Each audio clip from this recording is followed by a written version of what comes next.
Ladies and gentlemen, g'day, and welcome back to the channel. My name is Economics Mate, and this is Water Tanks Blitz.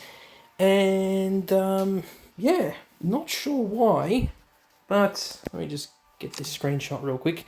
E75 TS is not showing up on my, on the screen. I don't know why. Anyway, the Lightbringer, it's finally in the store. Hey, 15,000 gold for a T7 heavy tank.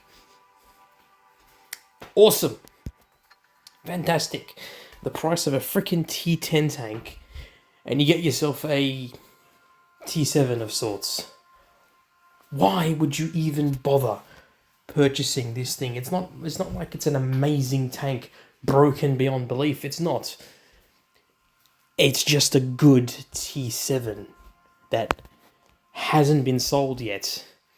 And the only way you could have gotten it was through the Battle Pass event, or whatever the hell it was, the event, that Halloween event that was considered the Battle Pass event, or like a pay-to-win event, or pay-to-progress event, is probably what I should say. So, I've made a review of this tank. It is what it is. You got the Char Futur.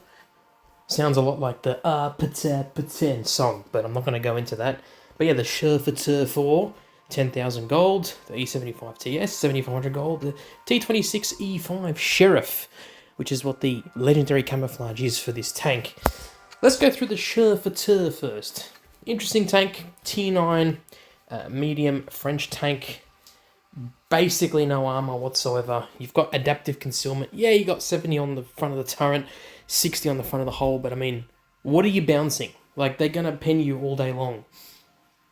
You got 2700 DPM, 7.38 second is your reload. You have a 340 Alpha gun, which is quite nice, 450 on your HE. You got 244, yes, I know it's got adaptive concealment as well. You got 244 mils of APCR pen. Heat is 290. You can probably run this thing with calibrated shells. Get your pen up quite a bit, especially against those T10 tanks. 4.2 second aim time, not bad, but not the best.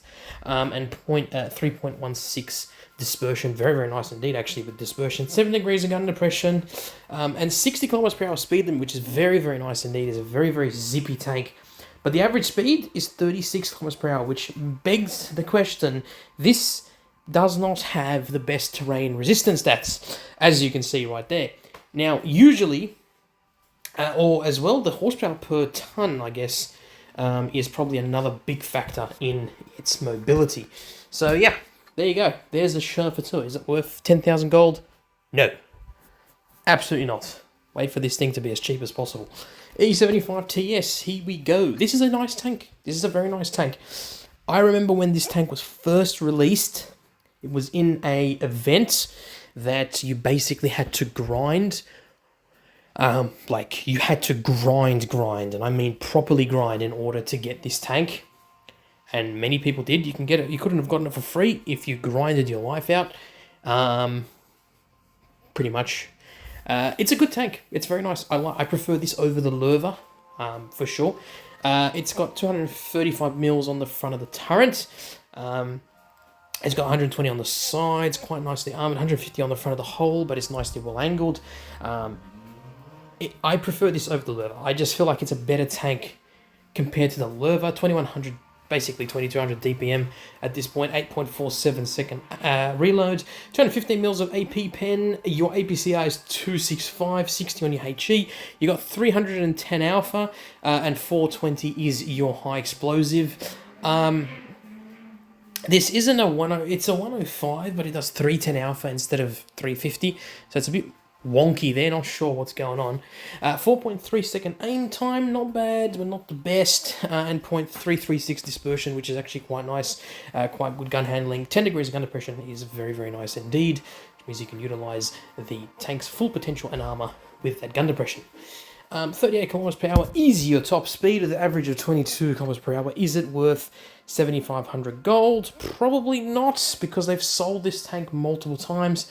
I would recommend waiting for this to be as cheap as possible before you go ahead and you purchase it.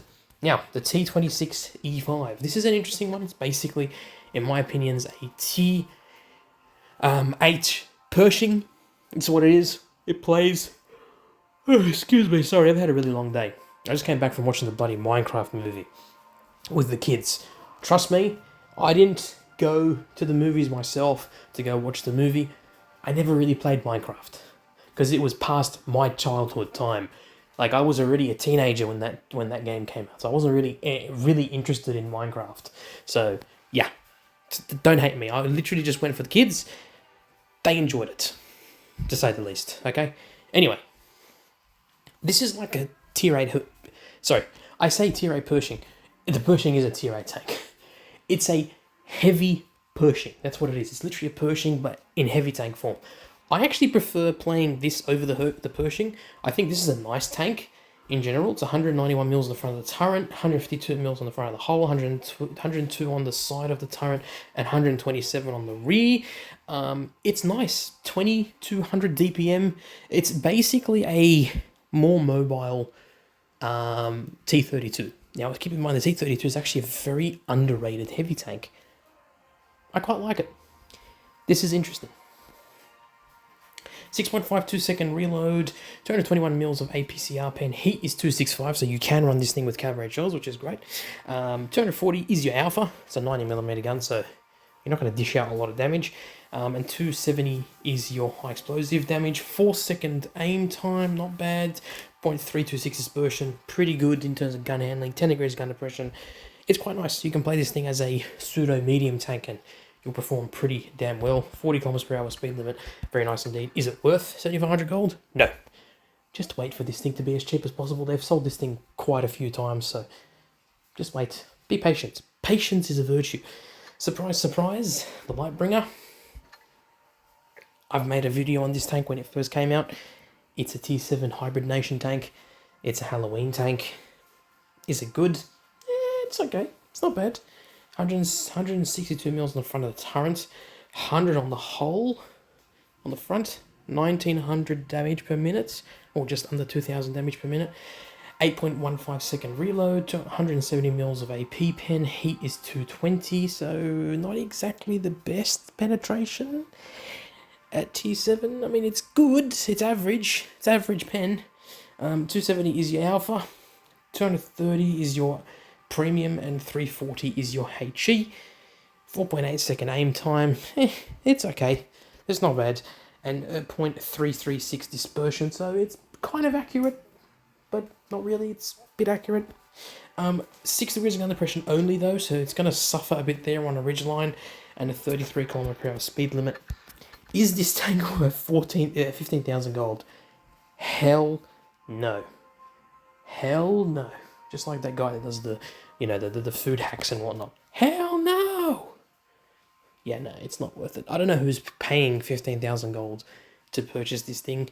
I get it, it's rare, it's never been sold before, but for God's sake, 15,000 gold? Bloody Nora, mate. Yeah, anyway, there you go. That's my review of these 4 tanks. Which ones would I choose? Well, probably the E75 TS and the T26E5, and maybe the Lightbringer if it's cheap, but not when it's 15,000 gold. All right, that's it, guys. I'm heading off. Look after yourselves, look after your friends and family. Peace in the Middle East, and as always, I'll catch you on the battlefield. Bye-bye.